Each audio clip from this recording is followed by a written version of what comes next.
Today's video is sponsored by electric e-bikes.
So welcome back to Outdoors with the Morgans. You know, sometimes I get a little carried away and one thing leads to another and then another. And what started out as a 20-minute project turns into a half-a-day project. So the other day I was down here and I cleaned up the sawdust beside the sawmill, and that doesn't take long. That's kind of a regular occurrence. You have to do that every once in a while. Well, then I grabbed a rake and I started raking out underneath the sawmill. That's where the problem is, because you can't get to it real easily and it just keeps building up and building up. And then I thought to myself, why not just move the sawmill? So I moved the sawmill out of the way, and by the way, that is the first time since I've had that mill that it has been moved. So I got it out of the way. And then I thought, over by the slab rack, you know, there's some debris there, I'll move that out of the way. And then after I did that, I had a pile of logs over there sitting on a bunch of debris, and I thought, why don't I just move those out of the way? So now I'm into this about 3 hours, and I'm not done yet, but I'm getting there, and I'm glad that I got it done. You know, I got a little bit more cleaning up to do around here. I'll scrape a little bit more stone off the road, track everything in, and then start putting everything back. It'll be nice to kind of start fresh. You know, it's springtime, it's that time of year. And plus, it just needed done. You know, you're walking around the mill, you got little pieces of bark and debris all over the place. You're tripping over things. It's unsafe. It's untidy. So we're getting her all fixed up. So this is our electric e-bike, and this is the X-Peak model. And you know what their tagline is? It's perfect. Affordably awesome. E-bikes can be kind of pricey, but electric offers several models under $1,000, and they don't compromise safety or quality. They're also super easy to use right out of the gate. Many of their bikes are pre-assembled, and the ones that aren't can be assembled in 5 minutes or less. Box to bike time is very quick. Almost all their bikes offer long-range models, and their Expedition up to 170 miles on a single charge. If you want to check up on their company, look at online forums, Facebook pages. Their customer service is second to none. You can also customize yours with over 75 different accessories. You can customize it to make it your own. There are tons of different uses for these bikes, from recreation, work, utility, and the list goes on and on. And if you like going fast, most of their bikes go up to 28 miles an hour, and they have a 50-plus mile range. Electric e-bikes are the top-selling e-bike in the United States. Click the link in my description or scan the QR code on screen and check out their rides. Add a bike cover to your order and get it for free with code Morgans at checkout.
Boy, would you look at that, huh? I think it was worth the half day. It's kind of like getting set up for the first time, but better, because this time I know where I want everything. Got the slab rack right here, got some big 4x4s here. I can put, a couple logs on there at a time, roll them right onto the log loader. Got everything cleaned up underneath and around the mill. Looks good. Not perfect, but it looks good. And that's fine, because I'm just gonna make a mess again. But it would be nice if this was concrete, but it's not. And I gotta tell you, I'm going back and forth on something. The plan was to move the sawmill and firewood processor out to the new barn, but I'm debating. I'm not sure yet. I'm debating on leaving the sawmill down here and just moving the firewood operation out by the barn. I need a lot more room for the firewood than I do the lumber, but I do need a place to store lumber, you know, to let it air dry, I could still do that out at the barn. What my thinking is this. Once I finally get set up, get the processor moved out there, make a nice spot, take the Wolfe Ridge conveyor out, the tumbler, the processor, and just make a giant pile of firewood. You know what I mean? Take a couple weeks, do all the firewood for the year, service the processor, put it in the barn, put everything away. And then we could work out of that pile. We could fill our baskets, we could load bulk firewood out of that pile, fill all the wood sheds, that kind of stuff. I just haven't decided yet if I am going to move this out to the barn or not. It would be nice, but I'm kind of set up down here, and if I move the firewood out there, there's going to be a lot of moving stuff back and forth. You know, say I saw a big lift of lumber, I could take it out there to the barn. It's going to have a concrete floor very soon, by the way. I talked to Tom from Concrete with the Hosses the other day. I got to get it ready tomorrow, but that should be coming up in the next week, week and a half. We're going to pour the floor in the new barn, and that makes it really nice for stacking lumber like this. You know, I've got the Slab Rack 1000, so we can stack and sticker right off the mill, band it, and if I wanted to, I could take that wood out to the new barn and let it air dry for 6 months or whatever. I don't know. I'm just talking out loud, thinking this through. But I may leave the sawmill down here and just move the firewood out there. Not 100% sure yet. What would be nice would be to have like 10 acres of flat ground, but we just don't have that around here. We have a lot of property, but it's steep. And whenever you want flat ground, you got to make it. And out there at the barn, I've got 4 or 5 acres, and I don't want to hog the whole thing up with a big wood yard. I don't know, a lot to think about. But speaking of flat ground, I gotta tell you this. I was watching Neil's video today from Dig Drive DIY, and he got a new golf cart. New to him, it was used, and he put a little money into it, fixed it all up. It's a really nice golf cart. But I was equally impressed with all the flat ground that they have. I mean, as far as you look, it's just flat ground. It's like a blank slate. You could do whatever you wanted. It's not like that here at all. Steep. All right, it is now first thing in the morning. The sun is shining, the birds are chirping. Looks like it's gonna be a pretty nice day. But last night, I kind of slept on this, thinking about this setup here, and I think I'm gonna make a couple changes. That log pile right there, I don't want that there. You know, my thinking was I can sit there at the excavator, grab a log, set it over on the log loader. I'm gonna put the logs back there. You know, I'll have like an on-deck section back there, and I will put the Stacker Rack 1000 right over there. That's where we'll take the lumber, stack, and sticker it right on the rack. So you'll have your slabs, logs, lumber, like so. I don't have the room on that end to use the board return and take the lumber that way. That post is kind of in the way. I don't know. You just kind of evolve over time and figure out what works best for your setup. But I think that's what I'll need to do. Move those over there. Stacks of lumber right there. But anyway, I wanted to talk about this. I got inundated with comments and even some emails about these baskets that still have the placards on them. This is 1866, flammable. I think this is some kind of resin. Let's look that up. Okay, placard 1866 is hazard class 3 flammable liquid sign used for transporting resin solutions such as paints or adhesives via highway, rail, or water. Like I said, had a lot of comments about these, and one guy emailed me, said if I was in Washington State and I hauled firewood in these baskets with that placard on, I would be arrested. Well, I don't have any plans on going to Washington State, but he's probably right. And it's probably against the law here as well. Let's find out. There's laws for everything. Yes, you can be fined or ticketed under US DOT Hazardous Material Regulations 49 CFR an empty IBC tote with residual vapors or material must be treated as hazardous. Displaying placards on an empty container that has not been properly cleaned or purged is mandatory, and failure to do so or improperly transporting them can result in penalties. Kind of a gray area there because there's no bladders or totes in them, you know? So there's no residual resin left. But I guess if you have the placard, bottom line is this: if they want to give you a ticket, they're going to give you a ticket. Before I transport these, I will pull the placards off. They're just stickers. They come right off. But it's my opinion, like I said, if they want to give you a ticket, they're going to find something to give you a ticket. Around here in Pennsylvania, the big thing is those plate readers. I mentioned those before. They used to really ding you for expired inspection stickers, and that's a sticker on your windshield. Not every state has them. The purpose of the inspection sticker is to make sure your vehicle is safe for the roadways. However, here in Pennsylvania, a lot of the roadways aren't safe for the vehicles, but we have to have an inspection sticker. They used to ticket people for that quite often, but since they got the plate readers, they pretty much focus on that because that's a gravy train for them right there.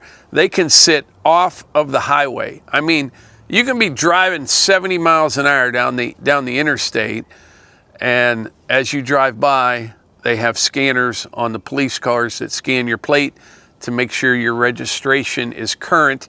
And I wonder what else they can find out from scanning your plate. There's probably more to it than that. I don't know.